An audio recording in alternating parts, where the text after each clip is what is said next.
Hi friends, it's Valentine.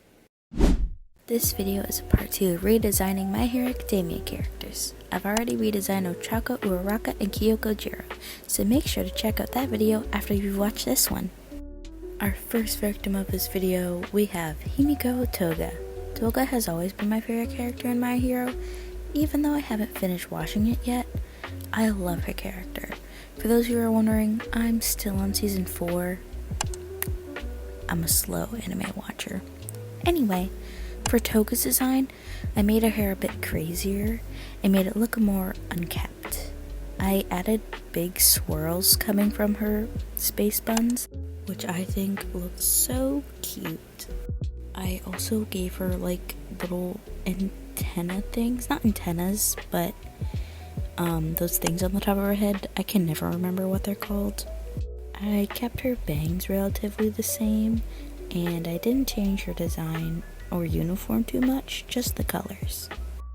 I made her eyes a little more fox-like, and I also sharpened her teeth to make them look more prominent. The only real thing I changed about her uniform was just making it look more rough and just like, not unkept, but just a little more crazy looking. That's why I made some of her buttons loose, I guess. You'll also see in a few moments that I made one of her socks falling down than the other one. I did this because I think it gives off like a more crazy yandere look, which is what I was really going for her design. I kept her body shape and skin tone the same, but I changed most of the other colors. For her eyes, I wanted to make them a little like red, just to like add more of a pop of color to her design. And as for her little uniform, I made it a more darker palette with grays and reds, and the cardigan I just made a darker brown, and of course the shoes I just kept their same darkish brown color. I also added more blush and dark circles under her eyes just to drive home how like maybe crazy she is. But I also gave her a little purple eyeshadow. There was no real reason why I made her wear eyeshadow, I liked the color.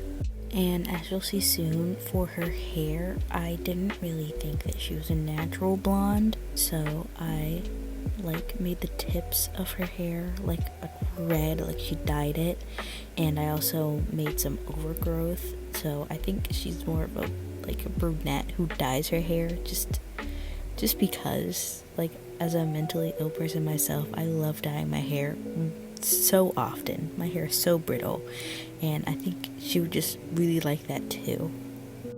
I kept the shading simple, as I do all my MHA redesigns. I do this just to maybe kind of be in the art style, but just to make it easier on myself. I don't have to redraw every single one. I shade very simply and just do some After Effects. Yes, here are the red tips. I accidentally made them orange a little bit, and I saw that it was really off, and I was wondering why, but I just made them orange. Our next and last victim is Nejire Hado. I love Nejire. When she first came in the first episode where she popped up, she's so mean, so energetic.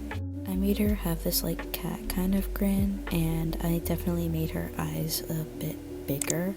I kept her hair relatively the same. I just wanted to make it have more spikes, I guess, and just make it have more volume. I still kept the design of her eyes with the little white circle, and I gave her a little curly Q on the top of her head. Still don't remember the name, still don't know what it is. Comment down below if you remember what this thing is called. I kept the design of her uniform and the way she wears it the same, because I think it just matches her, and just how, not rebellious, just how different she is. As you can see, I made her her build a little bit bigger, not too much. Doesn't really show that well, but I just wanted her to be a little more plush, I guess. I gave her more eyelashes on her top lash. Now when coloring this, there's only a few changes I made. I kept her hair color the same. I did also gave her some overgrowth. She's also a brunette to me. I'm sorry, I don't ask questions. I love the look. The biggest change that I made to her was making her skin darker and giving her more like black features like the lips. I also made her eyes a little like a more natural color, I guess. I don't know why I did this when I also gave Toga bright red eyes. Why did I do it? Great question. I don't have an answer. As you can see, again with the overgrowth, I think it looks so cool. Again, I kept the shading relatively simple, no light source, which, my bad, I know there should be one, but it didn't really matter to me to do a light source, just because this is a simple little redesign, and I'm not drawing them in like a actual picture. For both Toga's and Nejire's backgrounds, I just chose whatever I thought fit best from the Ibis Paint Patterns library. Here I go, adding a little bit of blush. I go so hard on blush, and I really tried to tone it down when it came to these. And bada bing, bada boom, here we have Himiko Toga and Nejire Hado.